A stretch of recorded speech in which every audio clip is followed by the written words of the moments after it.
I love the new trad kitchen. It's my single favorite style. I think it has the traditional bones of an English kitchen with cabinets either painted or left natural wood, mixed with an edgier approach. So there's less overhead cabinet storage, less stark details, more mixed materials. Always a two-tone, part of it's dark, part of it's light.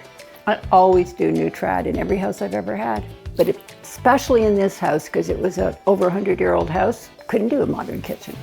Had to do new trad. Couldn't do a classic traditional, that would be stuffy. Old lady, not there yet. Had to do something a little edgy.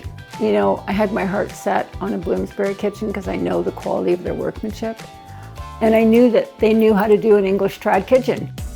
So in my kitchen, you might remember it because we featured it maybe 5-6 years ago, but there have been a few changes that make it even more of a new trad kitchen.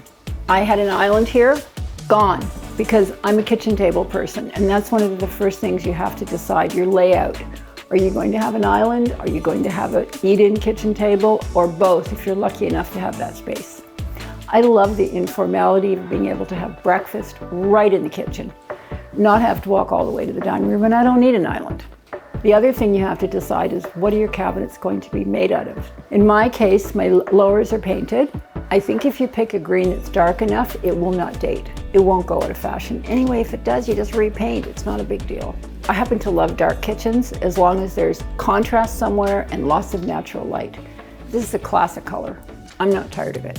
And it's been about 6 years. I remember when we featured a Bloomsbury kitchen years ago, and it was very pale blue.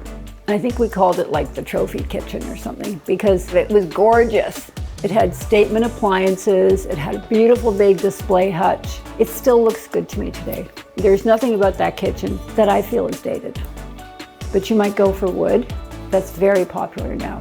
Wood colors can vary from very light wood to medium light, which I would call this. This is medium light. This happens to be oak, or the warm color of walnut. That breadboard is walnut.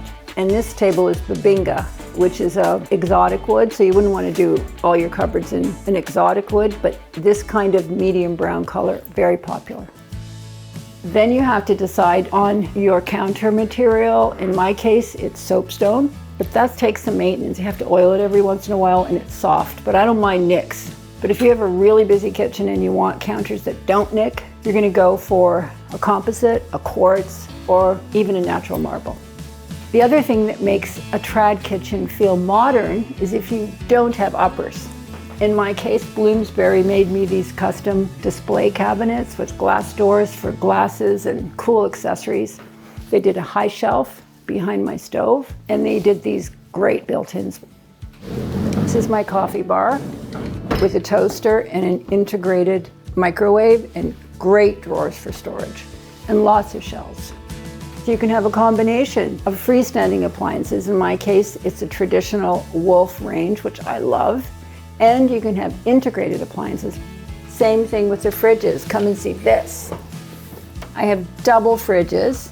My freezer is in the mudroom, all integrated and hidden behind these beautiful cupboard doors. You can use the same custom touches throughout your house. I have a built-in drinks fridge, integrated, and I have an ice and ice cream drawer. That's a favorite.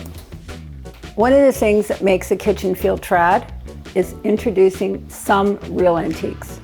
It brings soul. In my case, it's an armoire. I've had it forever. Holds all my dishes. It's so much better than having to build a whole big structure. Look at that, isn't it fantastic? Rugs, I love old rugs. That could be your vintage thing. These are beautiful old rugs. I have them throughout my whole house. It's like art on the floor, and especially if you have a white kitchen or creamy kitchen without a lot of color, all those things combined give you that new trad look. So if you want a kitchen with traditional bones, but you still want it to feel fresh and new, consider the new trad kitchen. Make sure you get a great cabinet maker who knows what they're doing. Mix your materials, go for some integrated appliances, some freestanding, get lots of photos together, and call Bloomsbury because they know what they're doing. I want to know how you feel about the debate, would you want an island or an eat-in kitchen table or both? Would you want painted cabinets or natural wood cabinets or a mix of both? Let me know in the comments.